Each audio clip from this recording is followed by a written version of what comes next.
धरण पाणी तर साठवतं, पण काही गावांच्या आठवणी बुडवून. आणि राधानगरी तालुक्यात असणाऱ्या या मांढरेवाडी गावाच्या आठवणी आजही या डॅमच्या पाण्यात खोलवर दडलेल्या आहेत.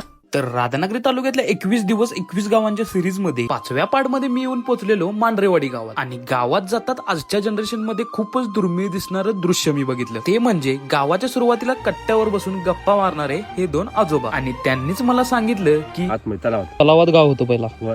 आता हे वरती दिसणारं गाव डॅम बांधण्याच्या पूर्वी या तलाव क्षेत्रात वसलेलं होतं. ज्या गावाचे मंदिरे, घरे आणि माणसांच्या आठवणी या डॅमच्या तळात राहून गेल्या. या गावाची आणखी एक महत्वाची गोष्ट म्हणजे या गावात असलेलं शिव मंदिर. तर शिव मंदिर बघण्यापूर्वी तुमचं गाव कोणतं हे कमेंट मध्ये नक्की सांगा. तर इथल्या शिव मंदिराचं वैशिष्ट्य म्हणजे एकाच दगडात कोरलेलं असलेलं हे शिवलिंग आणि नंदी. आणि या मंदिरातच फक्त देव नाही, तर तो इथल्या झाडांमध्ये, इथल्या हवेमध्ये आणि या गावाच्या प्रत्येक श्वासात आहे.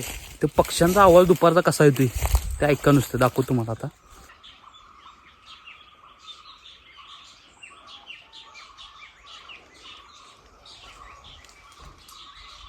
तर मांढरेवाडी सारखीच प्रत्येक गावाची एक वेगळी गोष्ट आहे जी प्रत्येक गावाला महत्व देते. तर भेटू राधानगरी तालुक्यातल्या एका अशाच नव्या गावासोबत. तर तोपर्यंत फॉलो करून ठेवा, कारण अशाच गावांचा प्रवास आपल्याला एकत्र करायचा आहे.